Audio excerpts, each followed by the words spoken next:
Can you hear that? Do you hear that?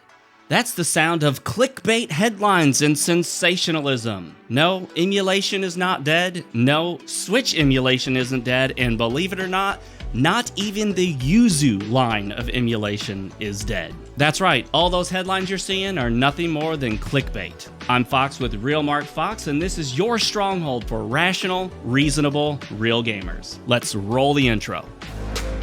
It's about how hard you can get hit and keep moving forward. So as you can see from the title of my video, no, emulation isn't dead. No, Switch emulation isn't dead, and believe it or not even Yuzu emulation is dead. Well, it is dead under the name Yuzu, but prior to the upload of this video, the Yuzu source code has already been compiled and released under a different name. You see, this is not the first lawsuit against emulation. Sony, I believe, did the first lawsuit that I'm aware of, which was against the Bleem PlayStation emulator. That was a paid-for emulator. This lawsuit is against Yuzu, filed by Nintendo, and of course, Yuzu had a Patreon link where you could donate money. Today's drink of choice is black coffee from freshly roasted coffee beans. I roasted them myself, ground them myself, and now I'm drinking them. It's pretty good. It's really good. There was another lawsuit filed by Nintendo against the Nintendo 64 emulator Ultra HLE, and well, if you take a look at Nintendo 64 emulation today, it's going strong. No problems whatsoever. That did not end emulation as a whole, and it didn't even end emulation for the Nintendo 64. Also, people are proclaiming the end of emulation because this sets some sort of court precedent. No, as a general rule, settlements do not set court precedent because a settlement is settled outside of court. You see, the judge didn't decide this settlement after a court case. The two parties involved decided the settlement. And the two parties can decide to do virtually anything they want to. Parties involved in a lawsuit can do all sorts of things by agreement, even things that a judge could never force either side to do. So in this case, it's a settlement, so it's very, very unlikely to set any precedent whatsoever. So don't worry.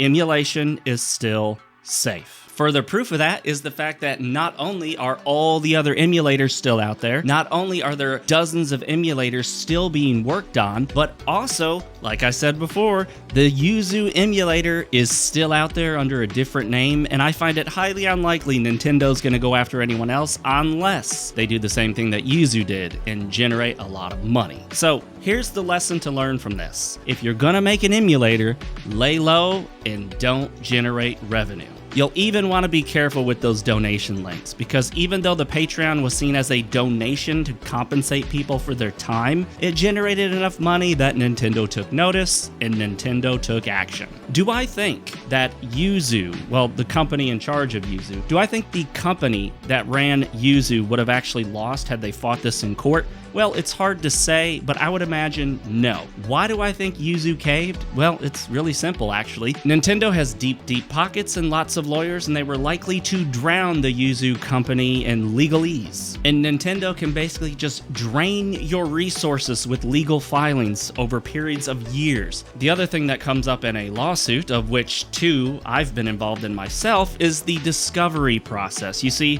during a lawsuit, either side can essentially get almost any information on the other side that they want, even if it's only remotely tangentially related to the court filing. So usually neither party wants to go through discovery if they don't have to. In this case, I think Yuzu, or the company behind Yuzu, can't remember their name at the moment, someone will post it down below, they caved because they knew that Nintendo just had too much in the way of resources. They're too big of a company, and they would just drown them in legal filings for years. So don't worry, guys. Your emulators are safe. Emulation is safe. Emulation will continue, including Switch emulation. And me, I'm very thankful for emulation, because emulation is the reason I can still play Magician on the NES.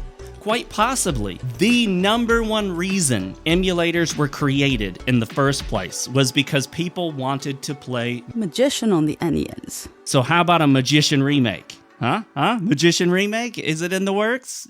There's no way to know. All right, thank you so much for joining me. A huge shout out and thank you to Super Real Gamer Drunken Dwarf, and a huge shout out and thank you to Real Gamer for Cornelius Nolan. He has his own YouTube channel. Check it out. As always, the most helpful thing you can do for me is like the video, hit the subscribe and notification bell icon, and please leave a comment or two below. And don't forget to check out that join button next to subscribe, and you too can become a real gamer or a super real gamer. Real gamers get shout outs and videos as well as cool emojis and an icon next to their name, and super real gamers get all of that plus early access to my videos. If you're interested, click the join button, and it's as cheap as $1.99 a month. If you want to support me, the channel, and my work as an author, stay tuned for a little ad spot for my novel New Tokyo. And if you're not even sure you're going to read it, grab the Kindle version. It's cheaper than the paperback, and I even make more money off of it. Again, thank you so much for watching, and as always, my friends, for Fox's sake, stay real, gamers.